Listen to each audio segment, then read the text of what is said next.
रही बात कानून व्यवस्था की, वो एक बहुत बड़ी चिंता का विषय है पूरे देश में, ख़ास तौर पे महिलाओं के खिलाफ जो अपराध बढ़ते जा रहे हैं और जिस तरह से अपराधियों को राजनीतिक संरक्षण दिया जाता है वो बहुत चिंता का विषय है।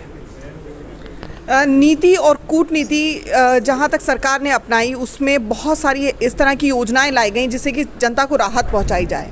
क्या ये राहत काफ़ी है? राजस्थान के लोगों से आप जाकर पूछते हो तो आपको जवाब इसका बड़ा स्पष्ट मिल जाता है। पूरे देश में कहीं भी ऐसी व्यवस्था नहीं है कि 25 लाख तक का इलाज आपका मुफ्त हो जाए। मैं तो सिर्फ अभी एक चिरंजीवी योजना के बारे में बता रहा हूँ, लेकिन ऐसी अनेक योजनाएं हैं, वो गैस सिलेंडर से रिलेटेड हो, अनेक ऐसी योजनाएं हैं जिससे हर परिवार को राहत मिली है। इससे पहले भारतीय जनता पार्टी की तरफ से लगातार सवाल किए जा रहे थे कि पिछले 70 साल में क्या हुआ। पंडित नेहरू या जो हमारे पहले प्रधानमंत्री की हम बात करें, उन्होंने यहाँ हिंदुस्तान को आज़ादी के बाद एक पूरी व्यवस्था प्रदान करने में अपना योगदान दिया जो अद्वितीय था, जिसके लिए किसी भी प्रकार के सवाल खड़े नहीं किए जा सकते।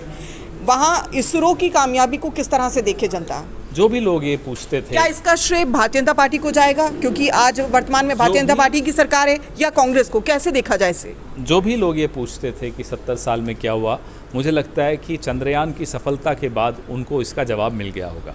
इस देश का जन्म कोई 2014 में नहीं हुआ, उससे पहले जिसकी भी सरकार रही हो, हर सरकार की तपस्या का ये फल है कि आज हम एक इतनी बड़ी उपलब्धि हासिल कर पाए और पूरा विश्व ये देख रहा है, अचंभे के साथ देख रहा है कि भारत और पाकिस्तान दोनों की शुरुआत एक ही दिन हुई, लेकिन देखिए भारत कहाँ से कहाँ पहुँच गया।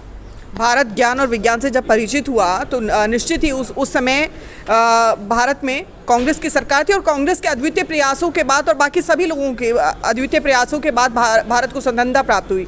लेकिन विशेष यहाँ ये हो जाता है कि जब देश में माहौल बिगड़ा हुआ है, ऐसे में चंद्रयान 3 की यहाँ सफलता सभी के लिए खुशियों का संदेश तो लेकर के आई है। लेकिन यहाँ जब कांग्रेस अपनी तरफ से पूरे भरसक प्रयास कर रही है कि 4 राज्यों के इलेक्शन है और लद्दाख में राहुल गांधी का दौरा विशेष तौर पर यहाँ कंसर्न और आकर्षण का केंद्र रहा है, तो कांग्रेस की तरफ से किस तरह की योजनाएं बनाई गई हैं आने वाले इलेक्शन को सफलता हासिल करने के लिए? मैंने आपको जैसे बताया, जहां हम सरकार में हैं वहां का बताया, जहां हम सरकार में नहीं हैं वहाँ लोगों की जो दिक्कतें हैं वो लोगों को सबको सामने हैं और सब अब इंतज़ार कर रहे हैं जैसे कर्नाटक और हिमाचल में नतीजे आए।